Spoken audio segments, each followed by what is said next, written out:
না, আমার মনে হয় ওনারা এর আগে কলকাতা পুলিশের নগরপালকে সিদ্ধারা উপহার দিয়েছিলেন। ওনারা বোধহয় নিজেদের পিঠে হাত দিয়ে দেখেছেন নিজেদের সিদ্ধারাটাই আর নেই, তাই জন্য সিদ্ধারাটা আবার ফেরত আনার জন্য অ্যাপ্লাই করতে গেছেন কিনা রিটেল অ্যাপ্লিকেশন, সেটা ওনারা ভালো বলতে পারবেন। এই জুনিয়র ডাক্তাররা মানুষের কাছে ক্ষমা চান। শিয়ালদা কোর্টে বিচার হয়েছে, সিবিআই তদন্ত করেছে, হাইকোর্ট মনিটর করেছে, সুপ্রিম কোর্ট মনিটর করেছে, সমস্ত biometric evidence, digital footprint, forensic সমস্ত তথ্য দিয়ে প্রমাণ হয়েছে সঞ্জয় রায় খুনি এবং ধর্ষক।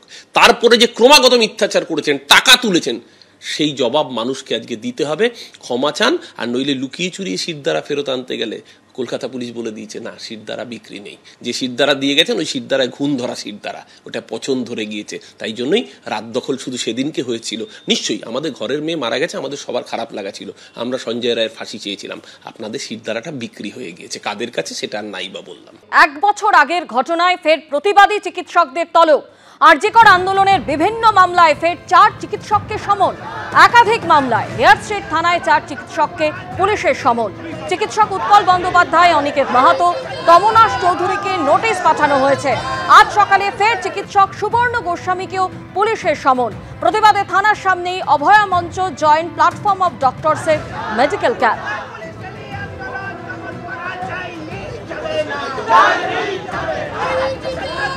অভয়ের ঘটনাতেও যাদেরকে ক্যামেরায় দেখা গেল যে তথ্য প্রমাণ লোপাট করছে, তাদের কাউকে পুলিশ ডাকলো না।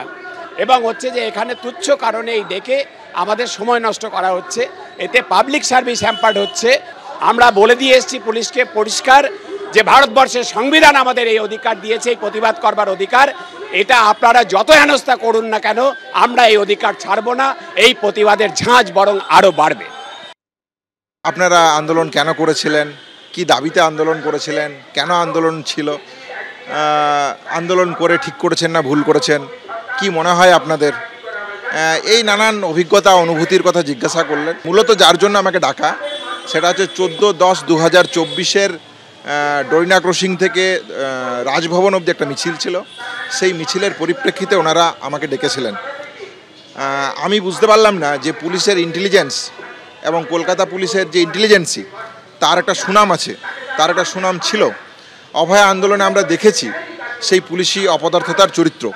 যে 14-10-2024 যে ঘটনার কথা তারা উল্লেখ করছেন, সেই সময় 11 থেকে 17 অক্টোবর অবধি আমি আইসিইউতে ভর্তি ছিলাম, সিসিইউতে ভর্তি ছিলাম। তাহলে আমি কীভাবে সেই মিছিলে থাকতে পারবো? তাহলে তাদের যে রাজনৈতিক উদ্দেশ্য প্রণোদিত হোক বা হ্যারাসমেন্ট হোক, যে জায়গা থেকে বা এই আন্দোলনকে বন্ধ করার যে সক্রিয় প্রচেষ্টা থেকে তারা এই কাজ করছেন, আমি মনে করি তাদের একটু গবেষণা করে, আলোচনা করে, বিষয়গুলোকে খুঁটিয়ে দেখে এই চিঠি বা সমনগুলো পাঠানো উচিত বলে আমার মনে হয়।